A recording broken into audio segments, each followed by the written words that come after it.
Assalamualaikum warahmatullahi wabarakatuh. Kami dari kelompok 10, kelas 2E, Program Studi Pendidikan Guru Sekolah Dasar, Fakultas Keguruan dan Ilmu Pendidikan, Universitas Muhammadiyah Profesor Dr. Hamka.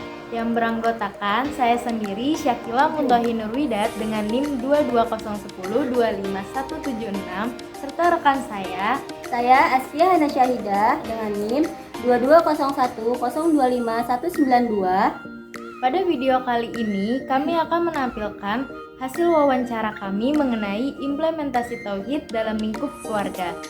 Untuk memenuhi ujian akhir semester mata kuliah akidah dengan dosen pengampu Wisnawati MPD. Yuk, mari kita simak videonya berikut ini.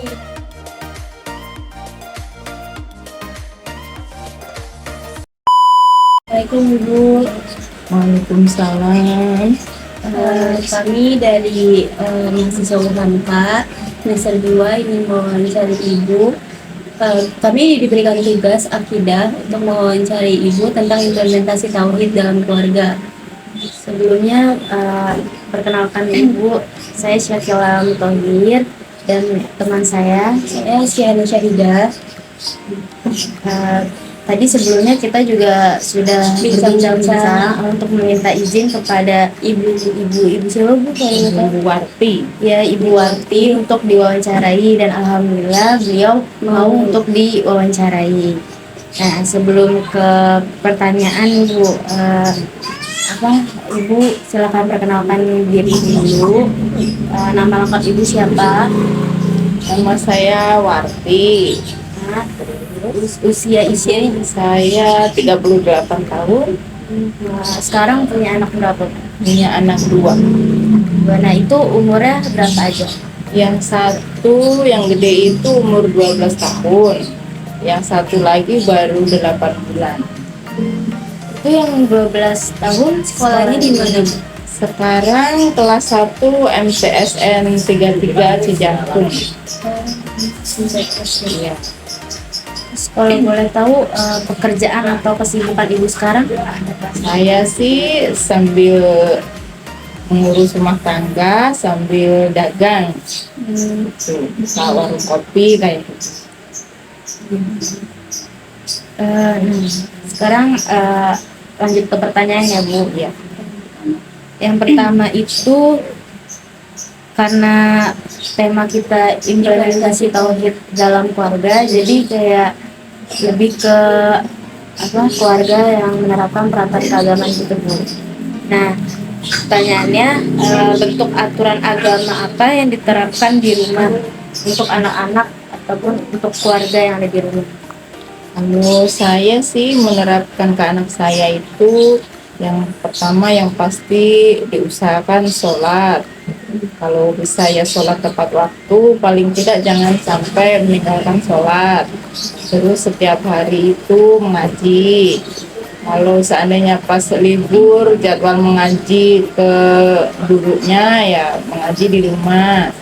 Setiap habis maghrib sampai habis isya itu jadwalnya anak saya mengaji terus menghafal sama belajar untuk pendidikan yang sekolah biasa. Yang pasti habis maghrib sampai isya itu waktunya belajar, mengaji dan menghafalkan surat-surat kayak gitu. Itu ngajinya di dekat rumah Bu, anaknya? Kalau ngajinya ngajinya di sana di perumahan Asgo, ke tempat ustazah sana yang ada di Asgo. Jadi ngajinya itu setiap habis asar sampai jam 5-an deh gitu. Tapi di rumah dia ngaji lagi apa? Iya. Kalau boleh tahu menghafal itu dari umur berapa Bu? Dari TK itu sudah diajarin menghafal surat-surat pendek kayak yang gitu. anak yang pertama. Iya, yang pertama. Tapi ya kalau menghafal itu ya gitu deh agak kadang ya susah gitu. Tapi pasti tetap pokoknya kalau habis maghrib sampai isya itu waktunya ngaji, menghafal sama belajar gitu. Tadi yang umur 12 tahun itu anaknya perempuan atau Laki-laki. yang kedua perempuan? Iya, yang kedua perempuan. Nah itu Ibu kalau di rumah pernah nerapin sholat berjamaah gitu nggak? Iya, biasanya kalau sholat berjamaah itu kalau ayahnya libur, kalau nggak libur ya kadang-kadang saya juga berjamaah bareng sama anak saya itu yang udah 12 tahun itu jadi imam gitu, ntar saya makmumnya gitu. Kalau pas lagi masih di sekolah ya sendiri-sendiri gitu. Jadi saat maghrib aja ya Bu? Iya, biasanya maghrib sama isya sama subuh biasanya gitu. Itu juga kalau ada acara ya enggak, kalau nggak ada acara atau lagi pada ada di rumah pasti jamaah. Terus motivasi apa yang ibu berikan kepada anak sehingga anak tuh mau melakukan aturan-aturan yang ibu udah terapin di rumah? Ya, saya suka bilang ke anak saya itu biar mau sholat tepat waktu. Nanti kalau udah sholat tepat waktu itu sehabis sholat dia boleh mau main, boleh, ibarat kata mau nonton TV boleh, mau ibarat kata pegang HP boleh, tapi waktunya sholat dulu, waktunya ngaji dulu. Nanti kalau udah selesai boleh main HP, kayak gitu aja sih. Terus dikasih pengertian aja, ntar kalau seandainya anaknya nggak mau ya agak sedikit dikasih hukuman, mungkin nggak boleh main HP atau nggak boleh jajan kayak gitu-gitu aja, tapi nggak terlalu ini banget. Biasanya kan kadang-kadang anak suka minta jajan, minta ini minta itu, kadang karena mungkin nggak mau ngaji atau nggak boleh jajan karena tadi nggak boleh ngaji kayak gitu aja. Jadi anaknya alhamdulillah sih masih nurut, iya. Jadi waktunya ngaji ya ngaji, ntar habis ngaji baru kalau mau jajan, kadang kalau mau main HP gitu. Terus yang ketiga, ada masalah yang ibu hadapi dalam menjalankan peraturan tersebut? Ya kadang-kadang itu kalau pas lagi dagang mungkin karena lagi rame jadi kadang nggak bisa sholat berjamaah. Kalau maghrib kan suami saya jualan kayak pecel ayam gitu, jadi pas waktunya maghrib kadang nggak bisa berjamaah kalau nggak libur, jadi nggak bisa bareng sama suami, jadi gantian kayak gitu. Paling saya sama anak saya yang jamaah, ntar kalau pas lagi libur baru berjamaah. Kalau untuk sholat yang 5 waktunya itu ya paling kadang-kadang anak saya yang suka kadang ntar dulu mah lagi tanggung main HP atau lagi apa nonton TV kayak gitu, ntar dulu paling gitu aja sih, tapi masih bisa sih dikasih tahu.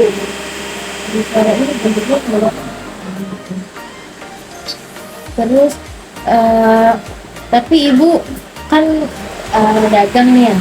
Nah itu susah nggak sih ibu buat ngontrol anak-anak kayak misalnya kan suami ibu dagang, terus kayak ibu sendiri yang kontrol anak-anak yang harus nasihatin, itu susah nggak sih? Alhamdulillah sih anak saya itu nggak terlalu susah. Jadi emang dari waktu TK itu udah diajarin ngaji kayak gitu ya. Udah terbiasa. Jadi udah terbiasa. Dan dari waktu TK kalau habis asar itu ngaji. Jadi emang dia ngajinya ke situ, ke guru ngajinya itu emang dari waktu dia masih TK sampai sekarang masih terus ngaji di situ gitu. Jadi dia udah terbiasa ngaji gitu. Jadi alhamdulillah anaknya juga nurut sih, masih bisa Diatur. Iya, masih bisa diatur Itu alhamdulillah. ngaji berangkat sendiri. Kalau ngaji berangkatnya kadang dianterin, kadang berangkat sendiri. Kalau pulangnya dia jalan kaki sendiri.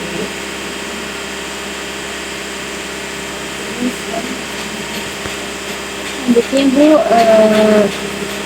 saya ingin bertanya, gimana solusi Ibu ketika anak tidak mau melakukan peraturan di rumah? Solusinya ya paling ya gitu, anak dikasih tahu, dinasehatin pelan-pelan. Kalau sholat itu emang harus dikerjakan, wajib, nggak boleh ditinggalin. Nanti suka saya bilang nanti Allah marah kalau nggak sholat, kalau nggak ngaji. nanti siapa yang doain orang tua, yang dinasehatin yang gitu aja, nasehatin baik-baik gitu biar masuk. Kalau dikasarin kadang-kadang malah Nggak terima. ngelawan ya, jadi harus pelan-pelan diajak ngobrol kayak gitu, dikasih tahu pelan-pelan, udah gede, udah harus ngerti waktu, udah harus sholat, nggak usah disuruh kayak gitu aja sih. Kalau dikasarin kadang malah suka ini, Apalagi laki-laki ya. iya, malah suka membantah gitu, malah jadi berantem kadang saya sama anak saya itu. Kalau sayanya keras, anak saya ikut Lebih keras. ini, iya, jadi harus pinter-pinter ngomong baik-baik aja gitu. Tapi yang suka nasehatin itu ibu apa suami ibu? Saya, karena anak saya lebih dekat sama saya. Karena ayahnya kan jarang di rumah ya, maksudnya suka dagang, suka yang keluar gitu. Kalau saya kan di rumah terus, jadi lebih dekat ke saya. Selanjutnya, manfaat apa saja sih yang ibu rasakan ketika menerapkan kayak sholat berjamaah, terus kayak membaca Quran bareng gitu? Manfaatnya apa saja yang ibu rasakan? Ya manfaatnya sih menjadi kayaknya lebih tenang gitu, hati itu lebih tenang, terus lebih damai, terus merasa tenang karena anak itu nggak usah disuruh juga udah ngerti ya, udah waktunya habis maghrib itu nggak usah disuruh, ya udah ngaji, biarpun udah pergi ngaji ke rumah gurunya tapi di rumah itu masih tetap ngaji. Jadi anak itu juga lebih mudah diatur, lebih mudah dinasehatin gitu. Jadi nggak terlalu apa ya, nggak terlalu banyak sering berantem, cekcok ya, paling nggak suka itu deh, lebih tenang gitu. Suami juga lebih pengertian, nggak sering berantem, nggak sering marah-marah gitu deh. Alhamdulillah jadi lebih tenang aja, keluarga juga lebih terasa damai gitu. Manfaat yang dirasakan banyak ya bu? Iya, alhamdulillah. Jadi semuanya tuh dari hati. Kalau emang udah pada ngerti waktunya sholat, waktunya ngaji, alhamdulillah lebih tenang. Kalau udah sholat udah tenang. Kalau belum sholat tuh berasa kayak masih punya hutang. Jadi anak juga alhamdulillah sekarang kalau belum sholat tuh ditanya udah sholat belum, udah langsung tahu sholat gitu. Kadang pulang sekolah udah sholat, sekolah belum, udah kalau belum ya langsung sholat gitu. Jadi nggak usah pakai marah-marah lagi gitu, anak udah ngerti alhamdulillah. Jadi ya begitu deh, alhamdulillah jadi lebih enak. Terus hidup juga jadi lebih teratur Iya, jadi udah berasa jadi kayak dekat sama terjadwal. Allah. Iya, jadi lebih tenang deh, hati itu jadi nggak terlalu emosian gitu. Rezeki juga lancar ya bu? Iya, alhamdulillah. Nah yang terakhir, harapan kedepannya itu untuk keluarga ibu seperti apa? Saya sih pengennya anak saya tetap seperti sekarang, maksudnya biarpun nanti lebih dewasa masih bisa diarahkan, jangan sampai terbawa pergaulan yang nggak baik, masih tetap menjalankan kewajiban-kewajiban sebagai umat Islam kayak gitu. Jangan pernah ninggalin sholat, jangan pernah terpengaruh sama teman-teman, apalagi lingkungan pergaulan yang nggak baik. Mudah-mudahan dengan sedikitnya saya ngajarin anak saya untuk taat beragama, taat ibadah, ngaji kayak gitu, bisa sedikit membentengi dia dari pergaulan yang nggak benar gitu aja sih. Ya, suami saya juga jadi imam yang lebih baik, yang lebih soleh kayak gitu. Mudah-mudahan lebih takwa lah. Semoga aja anak saya bisa terus taat beribadah dan tetap mengaji, jangan sampai meninggalkan itu. Diajarin dari kecil, mudah-mudahan sampai gede udah terpengaruh sama pergaulan yang nggak baik gitu aja. Apalagi sekarang itu pergaulannya takut gitu, apalagi kalau untuk anak cowok juga ngeri gitu. Mudah-mudahan aja imannya lebih kuat gitu, biar jangan sampai terbawa pergaulan yang gak benar. Kadang-kadang pengaruh temen atau apa gitu, kita di rumah kadang kita mendidiknya udah bener, di luarnya nggak tahu.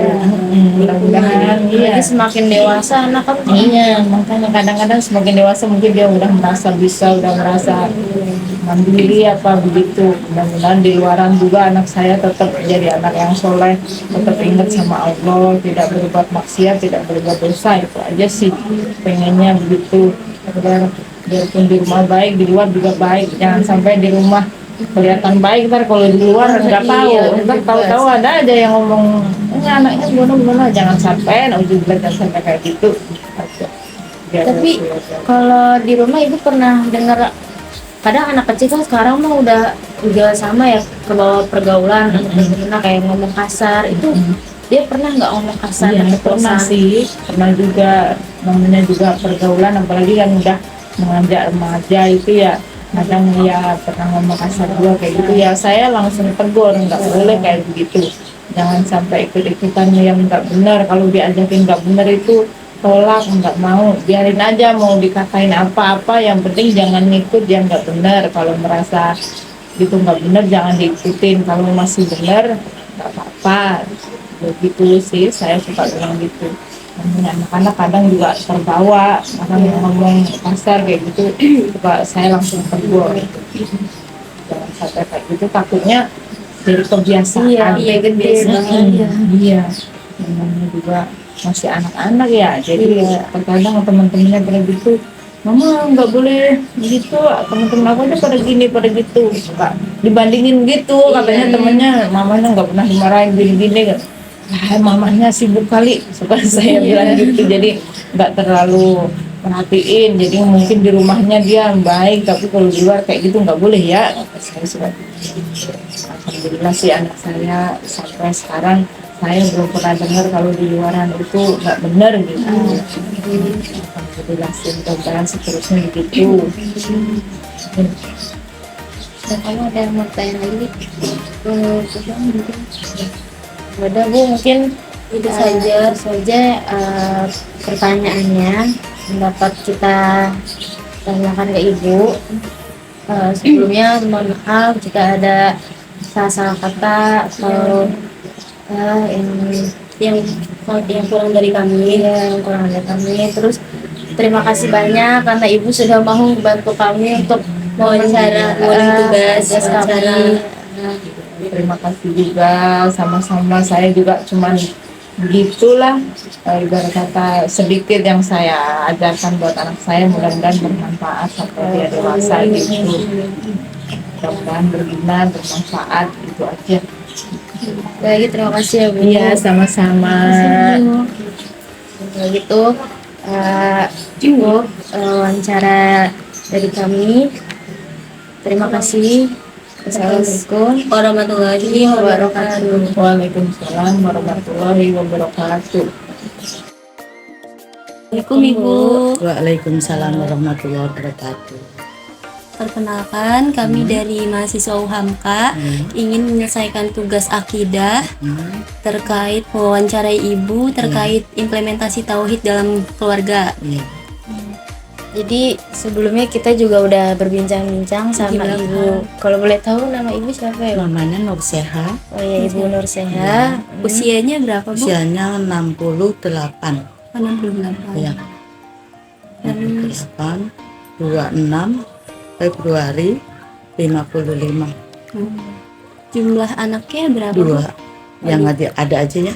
Apa yang Semuanya nggak 4. apa-apa. Anak yang 4, pertama berarti pertama lahir 76, berarti 48 ya. 48. Terus yang kedua lahir 76, 78 ya, 78. Terus 79, karena 78 meninggal saat itu juga, jadi dikasih Allah ganti gitu menurut kita ya, ada gantinya 79 meninggal juga. Terus akhir yang terakhir kita udah jaga, udah pakai zaman dulu, KB zaman dulu gitu ya nih, yang apa pertama kali IUD itu yang dimasukkan gitu, terus ternyata gagal, jebol tahun 80 lahir sampai sekarang ada, tinggal bontot. anaknya perempuan semua ya Bu? Iya, laki satu, yang kedua. Oh yang kedua. Nah, sekarang tinggal ngomong satu, udah nikah juga. Tinggal di sini. Iya, udah punya anak satu. Anaknya sekarang di pesantren. Jadi saya begini kalau pas berangkat semua begini. Sepi ya Bu. Sepi. Udah mulai dan atas dah. Lanjut Maaf. aja nggak apa-apa. Iya, apalagi Kesibukan ibu sehari-hari apa? oh, ngurus rumah, jaga cucu. Kalau cucunya pas di rumah ya, kalau pulang istirahat apa liburan pesantren kan ini, sama itu dah sosialisasi ngaji sama arisan RT RW, udah itu aja. Ngaji, senam ada, senam di Harapan Bunda karena ini pasien Harapan Bunda, jadi diwajibkan senam sendi-sendi, senam jantung, senam diabetes. Yang pertama, bentuk aturan agama yang diterapkan oleh ibu di rumah itu ada apa aja?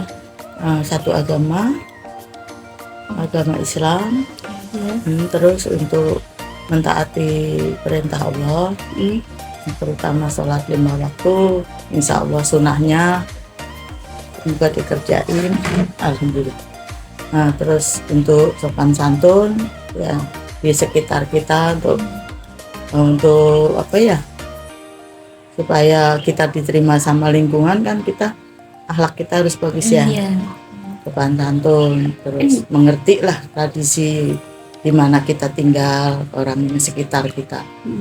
Terus ya menyapa lah terutama.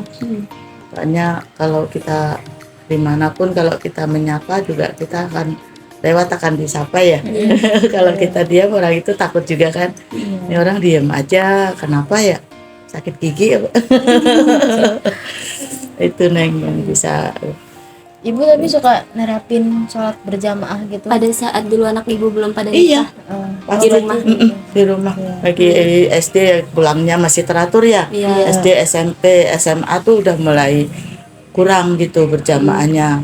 Nah, kalau kita subuh juga ada yang udah duluan mau berangkat mau apa tuh. Nah kalau ospek zaman dulu ospek ya, Iya. masuk itu udah aduh keteter. Terus makan bersama juga gitu, kalau habis sholat asar gitu kita makan ngeriung di sini rame-rame.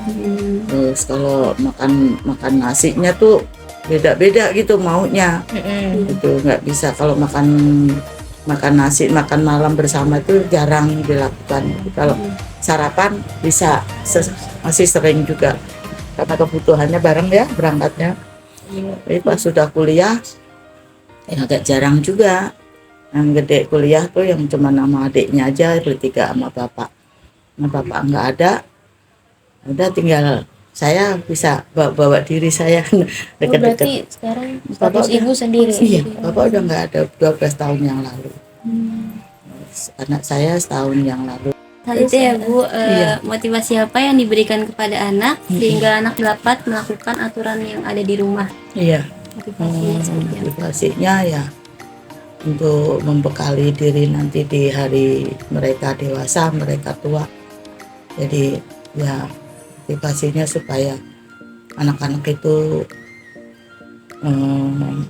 disiplin, bangun sebelum subuh, terus sholat zuhurnya dijaga, terus kesehatannya, terus tutur bahasanya supaya bisa dimanapun diterima ya. Nanti kan ibu juga akan nggak ada akhirnya, dari nggak ada ke ada kan ya, di kandungan terus lahir terus nanti akan kembali ke Allah ya.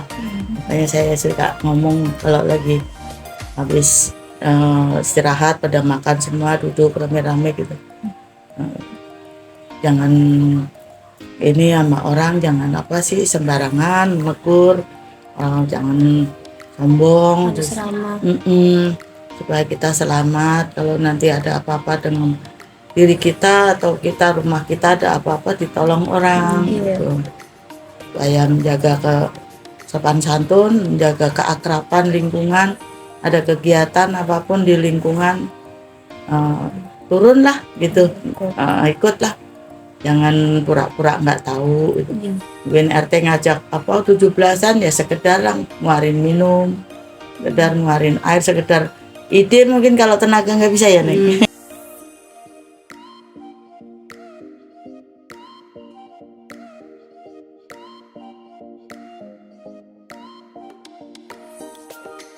Waktu kalau kita mau sholat isya berjamaah gitu tuh ada yang belum datang.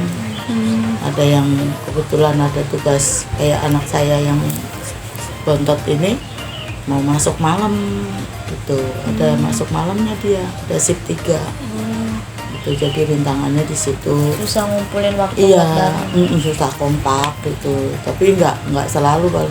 Sebulan bisa 3 kali lah yang kita buat itu apa untuk ya kita kan perlu ngobrol ya biar dianya juga mungkin ada yang mau disampaikan gitu ngeliat ibunya kalau habis isa udah naik kasur kan. Itu. Terus selanjutnya, Iya. bagaimana solusi ibu ketika anak atau cucu ibu tuh tidak mau melakukan peraturan yang ada di rumah? Oh gitu. Solusinya. Heeh. Solusinya ya kita rangkul, kita nasehatin, terus kita sedikit cari tahu lah di teman-teman dekatnya sekitar rumah. Anak ini gimana sih, ada apa sih, kok beda dari perangai yang kemarin gitu. Jadi solusi di rumah kita rangkul, kita ajak ngomong lah ya gitu ya, sama cari sedikit di luar ini dari Dari teman-teman informasi. teman-teman dekatnya yang suka datang gitu kan, biasanya tahu ya. Tapi kadang susah disuruh sholat atau ngaji nggak bu? Alhamdulillah enggak. Alhamdulillah. Alhamdulillah. Pada nurut semua. Iya, berarti. alhamdulillah. Ya sholatnya bener apa enggak Allah yang tahu ya. Yang penting kerjain aja udah seneng. Ya, selanjutnya bu, Iya. manfaat apa yang ibu rasakan setelah memberlakukan aturan-aturan keagamaan di rumah? Manfaatnya itu. Manfaatnya ya Neng, alhamdulillah. Anak-anak itu, anak saya, cucu saya itu kelihatan apa ya, nggak sombong. Terus kadang-kadang nanya apa tentang pengajian tafsir gitu. Terus harapan kedepannya untuk keluarga dalam menerapkan aturan keagamaan tersebut. Harapan ibu keluarganya gimana? Harapannya sih semoga nanti bisa menyelamatkan dia semuanya di hadapan Allah ya. Terus di keluarga juga dia bisa jadi contoh keturunannya nanti dan lingkungannya kepengennya ya Neng. Insya Allah. Ini aja sih pertanyaannya bu. Iya. Mohon maaf kalau misalnya ada salah-salah kata Nenek tadi. juga minta maaf. Nggak sempurna, nggak bisa sesuai harapan Neng. Makasih juga karena udah mau ngebantu wawancara, kita. Mau banget. Buat nyusun tugas. Iya. Mau. Semoga manfaatnya Neng ya. Teman kita semoga berkah untuk Neng, untuk kalau ada salah-salah ngomong saya, mah kemampuannya segitu ya. Iya. Udah, Ada kita lagi? pamit ya, Bu. Iya sayang. Maafin ya. Assalamualaikum ya, Bu. Waalaikumsalam. Thank you for your attention. Semoga video ini dapat bermanfaat. Jangan lupa like dan komen. Share and subscribe channel ini. Billahi fisabilil haq, fastabiqul khairat. Wassalamualaikum warahmatullahi wabarakatuh.